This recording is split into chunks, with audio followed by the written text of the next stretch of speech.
back at WNST, Towson, Baltimore, and Baltimore Positive. We are putting the Maryland Crab Cake toward a little bit of a hiatus here for a couple of weeks because we might win the Super Bowl. But since I have been excommunicated from Radio Row after 28 years, I'm starting up a new industry, Radio Row. We'll be doing Crab Cake Row beginning on February 5th here. Actually, we're going to be doing it in February the 8th on this guy's side of town, the other side of town, as we say here. I'll have some Maryland Lottery scratch off, some leftovers from the holidays. We're also going to be honoring our friends at Window Nation and Jiffy Lube for presenting what is going to be just the greatest charity week that I've ever done, the biggest thing I think I've ever done. I think it'll grow into the biggest thing we've ever done, but we're celebrating 25 years of stories of glory around here. I would say time will not dim the glory of your deeds in helping us keep WNST alive. This guy's been a friend to us from the very, very beginning. He disappeared from Baltimore when I was a younger person and made a life. And it's days like today where I look out here and it's like 38 degrees. It's raining sideways. It's awful. Snow, shoveling. He gave it all up. He went to Jacksonville. Put a flag in the ground in the sand down there, started playing golf and doing television. And lo, it's been 40 years, Sam. Sam Kouvaris joins us here. He is a Hall of Fame voter for all things. And I said I'm having my favorite people on right now to talk about Lamar and football, literally, because I don't do a ton of I do football, but I don't do it like I used to. Right. How have you, Sam? How you been? How many years was it that you moved out of here because of John Bjorn? John, who's a good friend of mine, by the way. I left Baltimore in 1971. Oh, 52 years ago. Yeah. And of course, I was in high school. Went to Woodlawn High, which was kind of funny because, here I am, a quarterback at Woodlawn High, and they had just won the Western Division back then. And I remember stepping in the huddle.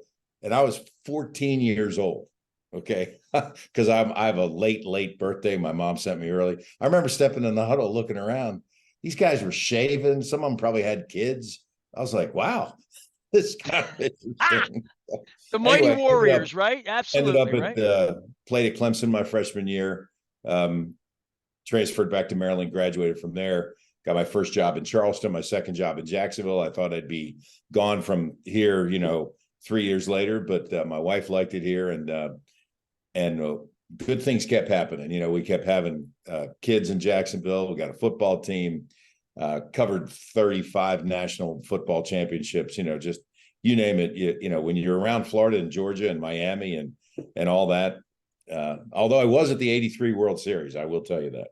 So. Well, so was I, and I found my picture. Storm Davis was on that team, and he's from Jacksonville. I love Storm came back and pitched with the Orioles in the early 90s when I was covering at Camden Yards, and I remember these guys that have to live up to Jim Palmer, like when Doug DeCinces had to be broke, that's tough. It's tough, and you've been down in Jacksonville long enough that the Basellis and the Brunels and everything that happens. We're about to go into a really weird place here, right? Like we've never been this good. I have never sat here 32 years of doing radio. The first 6, 7, we didn't have any football here, right? But I've been on the air since 1991. This is the first time I sit here in January with you, Sam, and the Ravens are expected to win the Super Bowl. They've won a couple. And they were a contender, but this is the year where it's like it's all come together. And you and Jacksonville had a couple of 14-2s, as I remember. This is when the road gets tough, and I think the next couple of weeks, whatever's going to happen here in the AFC, because certainly the Jaguars were going to be in the tournament, right? They were 8-3, right? I mean, they were going to be in the tournament. 8-3, and then went 1-5. I mean, probably the biggest collapse in franchise history, and they fired virtually their entire defensive staff yesterday. And rightfully so. I mean, after about half the season when the Jaguars were 8-3, offensive coordinators figured out that the Jaguars were really good at like one thing on defense. They were fast. They weren't big, and they weren't super smart outside of the front four. So everything started to flow this way, and the ball would go that way. And you saw that Derrick Henry did that on Sunday. So, they'll have some new philosophy coming in there defensively. I don't particularly like the fact that Press Taylor is still calling plays, but I think Doug Peterson's a better play caller.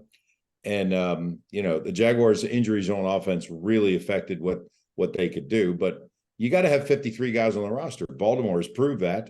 And we got a chance to see them, obviously, and how good they actually are. And, for a while, the Jaguars gave him a game, but Lamar is one of two, I think, in NFL history, the other being Michael Vick. And I just think that if he's having a day, you guys are unbeatable. Plus, you got the right coach. Remember, when you have that week off, it goes one way or another. Either you're rested and ready and ready to go, or you're a little sluggish and you kind of can't get out of your own way. We've seen both of those. Well, and when you make a mistake, and the one thing for the Ravens this year, and I'm going to have Aaron Schatz on talking DVOA and the greatest team ever in that way, that they didn't fall behind, Sam, by more than a touchdown until the final fourth quarter of the last game. Like literally 4 minutes left in the season is when they fell behind by 10 points for the first time in 17 games. I mean, they came prepared to play. They had a lead at the 2-minute warning in the first 16 games, every game. And they pissed 3 of them away. Cleveland, Indianapolis, and Pittsburgh. If you talk about the trinity of teams you don't want to lose to in your division, plus the Colts, they've been that prepared, that good every week. They stayed mainly healthy other than Mark Andrews. And I think this level of expectation, and to your point, the waiting, is it rust? Is it rest? What is it? Where are they? Where are their veteran heads? But if they fell behind, and that would be the same thing, I guess, for San Francisco we saw on Christmas night, you fall behind, the game gets real different offensively. Right. You have to do different things. And the Jaguars experienced that in 1999, went 14-2, had the week off, blasted Miami in the divisional round. Oh, that was awful. That was like was that Marino's last? Was that like no? Something Marino awful happened that Jimmy day. Johnson. Right, Jimmy Johnson got blown out. Both of them retired after that game.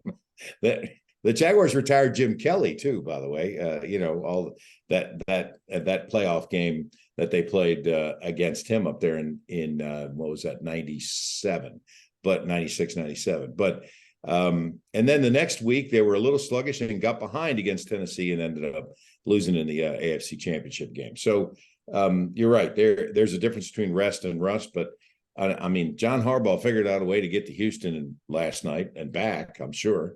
So he is. I think Doug Peterson can be that kind of coach given the opportunity. I think Shad Khan's going to give him that chance too. Sam Kouvaris has been doing sports for 52 years since he left here as a Woodlawn graduate, and always a Baltimorean, right? Like, I mean, you can get like crabs where you are, right? Like, I mean, once in a while, you probably steam them the right way because you're coastal enough to do that, right? Oh, absolutely. And, you go through the Charlotte airport a lot when you're flying out of Jacksonville, and there's a Phillips there. So. Oh, okay. Well, we're doing Crab Cake Row here. I'm not going to let the cat out of the bag and all this stuff, but from afar, you've been a Hall of Fame voter for a long, long time. Where the Lamar part of how he affects the game, you compared him to Vic one way or another. 1-3 in the playoffs, 2-time MVP winner now, and has been a part of these legendary offensive teams. The 19 team was a freight train of a team as well, much like this. Marshall Yanda was a part of that, different weapons this time around, and I think maybe a different resolve defensively too, with the Van Noys and the Clownies where they are in their career. Plus, Roquan Smith was a real heart transplant for the team. So as much as it's Lamar, Mahomes, 52 other guys, and the complementary pieces that this team's managed to put around Lamar with the salary cap that's going to change dramatically. Queen, Matabike, all these guys, they're going to have a hard time, as any winner does, as any team with a $50 million quarterback would have.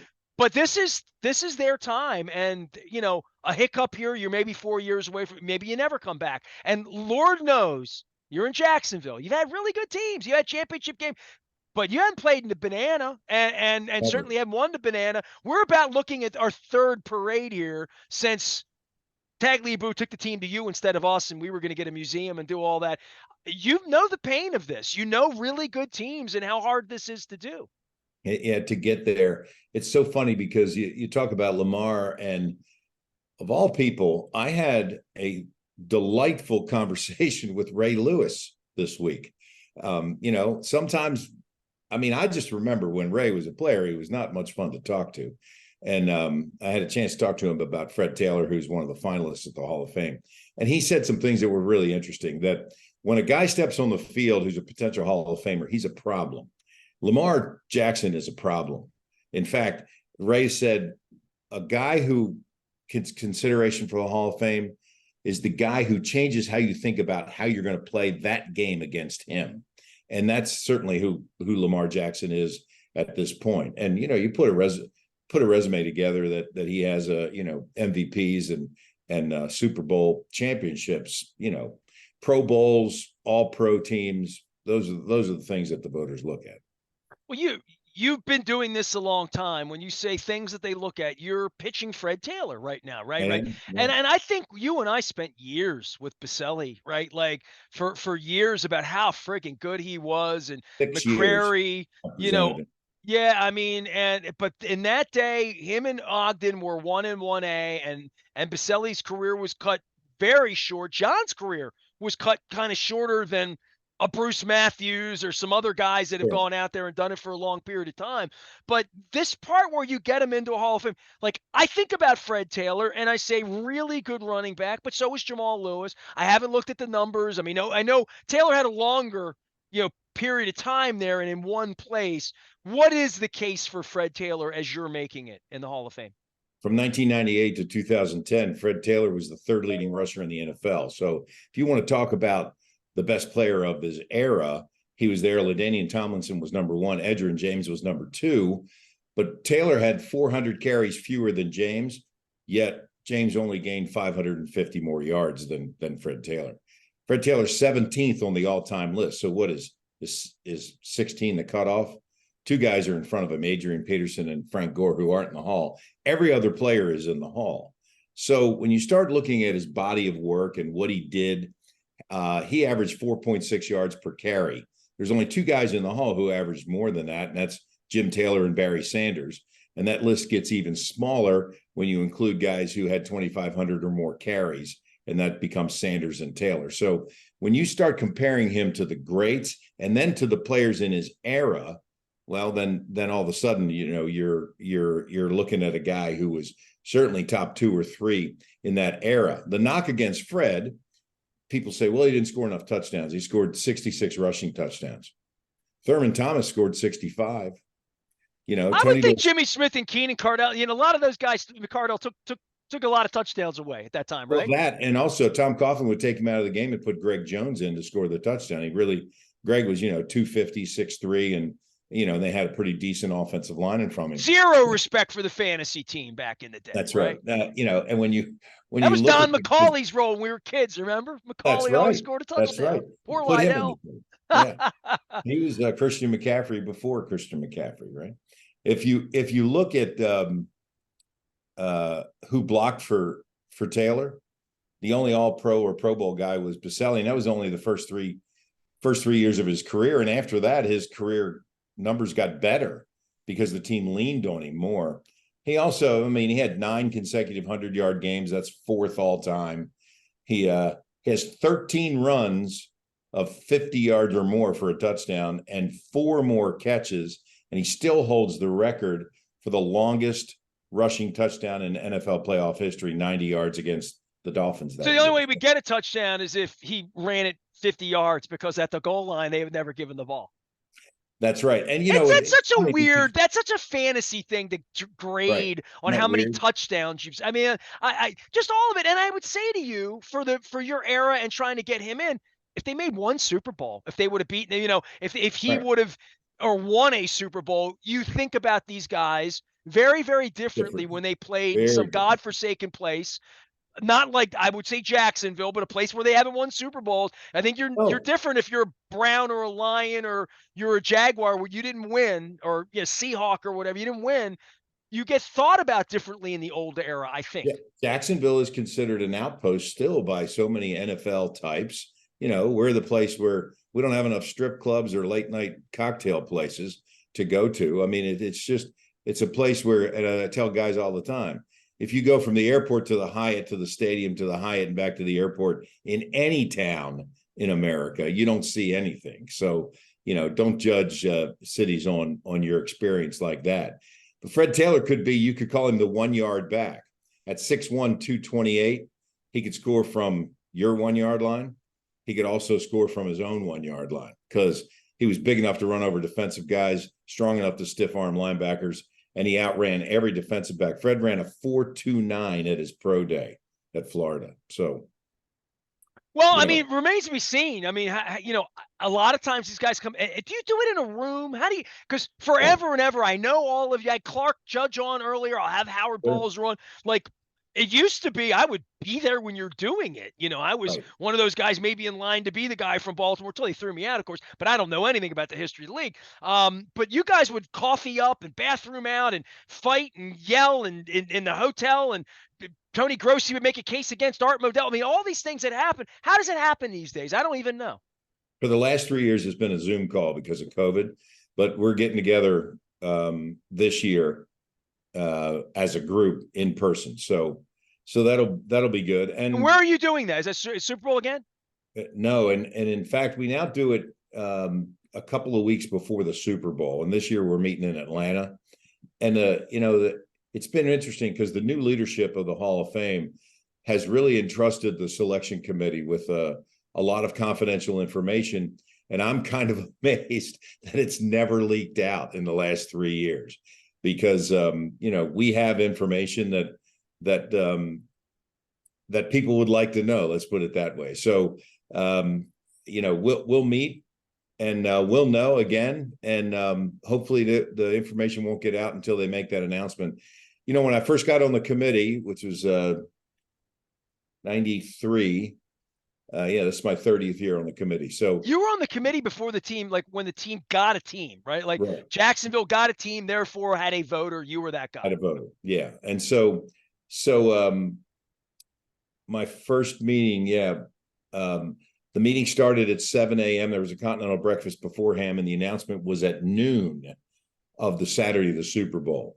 Now, the committee I was a 31st person on the committee because Jacksonville got the 30th franchise. Every franchise had one person, and then there was the Pro Football Writers Association of America president was also on it. Now there are one representative for all 32 teams, and there are 18 at large. So there's 50 people on the committee now. I mean, it's huge. And, it starts at 7, they serve 2 full meals, and there's a TV show that night. So I mean, it's totally changed. But the fact that we're meeting in person, I think, is important. And even people who are candidates and finalists don't understand the process. And I've tried to explain this to people. I go into that room and we talk about 15 modern era candidates in a row. Every presenter, in this case for me, Fred Taylor, gets 5 minutes, and that's it. And then there's the discussion, and then you get another minute or two to follow up after that. And then you move on. I mean, it's not like I've got a half an hour to kind of lay out Fred's case like I would with you here today. Well, Sam, I always appreciate the time and the insights into all this. And as you sit in Jacksonville and see this implosion of a franchise that was 8-3, watching this AFC tournament, and I've said this a few times, and I'll say it again this week, that anybody thought I was a naysayer on Lamar, and I distinctly remember this conversation. I had a crab cake tour over Coco's on the east side, not the west side, right in the middle in Lauraville, and Rasig was with me and Dave Sheinin from the Washington Post. We had the Orioles were really good. It was August. The Orioles were going to win the World Series, and they didn't win a game. This has been an unbelievable year for Baltimore sports. Both teams being so good, so ahead of everybody else, first in class, winning divisions. So much fun to watch. It was amazing. Yeah, I mean, it's been a great Baltimore sports year, but it takes a thought if Joe Flacco comes in here and beats them next week, or the Pittsburgh Steelers come in and beat them next week, or whomever, Houston, whoever they draw, wherever any of that is. But when we talked about it, I threw this flippant question: who's going to win the championship? What's the next parade? Is it Orioles or Ravens? And Sheinin said neither, because it's hard to win. It's just really hard to win. That's the odds. You're in Jacksonville. It's hard to win, right? And I said, fine. I said, well, make the case. I'll take the Ravens, and I'll take the Orioles. I said, I'll take the Orioles to win before the Ravens because I thought Lamar's path would be difficult. And I thought winning 3 games in January, if you have to beat Mahomes, Allen, and Lawrence, or you have to beat, just go through any of those names of the, now you throw Stroud in there, right? You throw these great, Burrow would be the guy in our own division, as well Right. as Watson, who made a lot of money. Say what you want about his Right. massages and like all of that. Good quarterback, well thought of, capable, right? I thought this is that's the treachery. The treachery is 3 games, maybe 2 on the road, maybe, maybe you get lucky and you're a 1 seed 1 year, but that would mean that everybody else has to take the year off. Well, here we are. He's not going to have to beat Mahomes and Allen, one or the other, because they're the 2 and the Right. 3, right? It might be Flacco, it might be Mason Rudolph, it might be whoever it's going to be next week. It's not going to be Burrow, those names. Aaron Rodgers, throw him in. Which we were talking about here in August, right? And Sure. you're going to put him on the Hall of Fame ballot at some point and make that case, right? So I looked at it, and now that I look at it and say they're really healthy, they have a week off. They're getting healthier. They have a great defense. They have a kicker who's the GOAT. You're going to be voting him in at some point, right? So like Absolutely. all of this happens, and now their pathway is home cooking, win a B game, I mean, against a team they ought to freight train, and then they're going to have their moment with, and maybe they won't. Maybe somebody else will sneak in, right? I mean, you guys snuck in with Blake Bortles a couple of years ago, right? Exactly. Like, so all of that's possible. But boy, as I sit here with you, and it's cold out and it's warm in Jacksonville where you are, this is like, this is dreamy, and this is how they win by having an easier path because it's too hard to go on the road through Buffalo, Kansas City, Cincinnati, thinking you're going to win. And I've been thinking about it that way. That's not the reality. This is their best chance. I think the Packers and the Steelers are the only teams who have gone on the road and won 3 games to go to the Super Bowl, and with Rodgers and Ravens did that. Ravens Ravens did did that. that No, one year. the Denver game was the home game. You're Yeah, correct because you're always correct because the Denver game was home and then it was so but you are correct. Yes. you get that week off, like you said, you should truck whoever shows up in 10 days, and then the championship game is where it really gets tight. But as you mentioned, and I tell you what, when Smith was at Georgia, we were all like, man, can this guy play? And the fact that he ended up with the Ravens is just it's criminal because that shouldn't be allowed. He should still be in Chicago. But that's that's the kind of defense that even if your offense is sputtering just a little bit, you still win a 13-10 game, something like that. Well, we from your lips to God's ears. And NFC side, we talk about how, everybody thinks San Francisco is pretty safe right now, right? Week off, better than anybody else, genius in offense, moving parts, and teams having trouble defending it until the Ravens. And the defending part for the Ravens was the confusion of McDonald on the defense, but the 5 turnovers. I mean, they play in the Super Bowl again. The Niners aren't going to turn the ball over 5 times. It's going to be a Purdy's different not kind of going to game. throw 4 interceptions in the Super Bowl, I don't think. But that to me, that looks like the Super Bowl matchup, particularly since Philadelphia's fallen off the same cliff that the Jaguars did. But that certainly looks like it, and I'd love to see that game again because I like it when teams kind of know something about each other and you see the adjustments that they make and what kind of game it might be.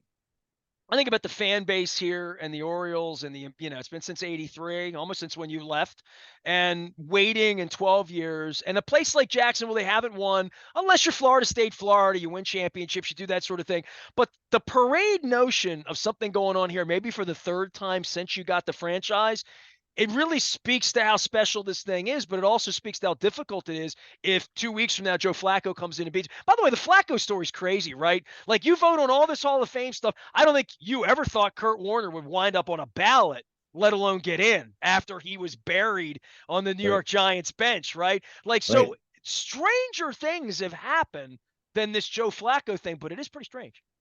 Yeah, it was terrible and fun to watch him do that against the Jaguars, but that was one of the first indications that there's a problem on the Jaguars defense, that they were not playing smart. They didn't have a thumper.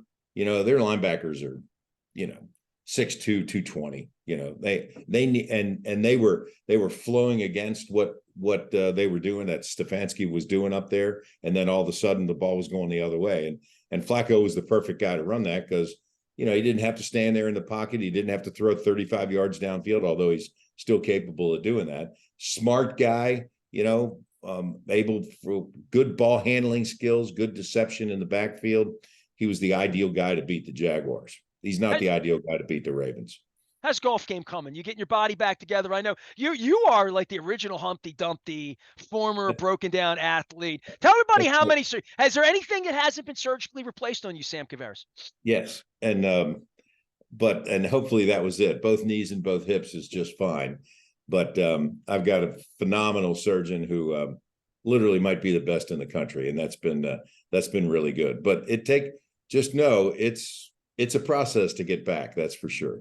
I don't want to find out about it. I mean, the knee's tricky, the back's messy. I'm on the mat. My friends at Planet Fitness are trying to get me, but I mean, I watch you guys get back from these replacement things, and I'm like, Yeah, I don't want any replacements. Painful too, by the way. It's both. Yeah, I don't want to hear about all. I got enough pain and misery here. Sam, I'll get down to Jacksonville. I'll get to Yulee and see my beautiful kindergarten teacher, Mrs. Wassel, at some point, and and the sun will shine in Jacksonville again. But I'm sorry I keep missing these trips, man. I mean, you guys getting a new crib down there? Is that what's going to happen? Yeah, probably won't be ready until 27 or 28, but they're going to spend 1.2 billion on a new stadium. So the team's not ever going to leave if that happens. I mean, I've always been skeptical. You know that, especially when you start playing games in England, everybody should be skeptical. But that will be the end, right? The getting a stadium there fixes things for as long as you're alive and I'm alive. Well, I mean, if you think about it, the owners know a lot of different stuff. And when they started playing, the Jaguars started playing a game in London, Shad knew they were going to at least play 17 games. So now all of a sudden, every other year, you've got 9 home games instead of 8. So that you've got 8 instead of 7. I mean, all that thing kind of comes into play. If Shad Khan ever owns a team in London, it won't be the Jaguars. I think if they ever expand, he'd love to be the owner in London. But right now, he's very committed to Jacksonville, not just from the football stadium. I mean, he's big into development in his town. He's got a development company called Stash, like mustache, and okay. He's very committed at this point. But he's one of the richest guys in the world, so making a move based on the economics, don't ever say never. Jacksonville, baby, cheap real estate, decent weather, and getting better every day with global warming. Every day, right? That's for sure. Absolutely. Hey, man, get yourself back together. I'm sorry I don't see you at Super Bowls and at things, but we will. I'm making a grand tour and seeing all my friends now that I don't fly in and out for football games and spend time with you guys. But right. I always appreciate your friendship all these years later, and go vote for some good ones. So we'll get some Ravens in there before it's all over with. All right. Before it's over, Suggs is soon, right? Suggs is coming, right? That's right. I keep threatening to come see John Buren. So, because he claims he's never coming to Florida. So, okay. Well, listen, if you come up here to see Buren, I'm buying the crab cakes. I like all right? that. You know what I'm saying? There you go. Sam Kouvaris joining us here. He is down in Jacksonville, Florida via Woodlawn. Once a Baltimorean, always a Baltimorean in the Charm City. Always good to have him on. And go Fred Taylor, except when he's playing against us. I used to like watching him run over the Steelers and run over the Titans. I am Nestor. We are WNST, AM 1570, Towson, Baltimore, and we never stop talking Baltimore positive.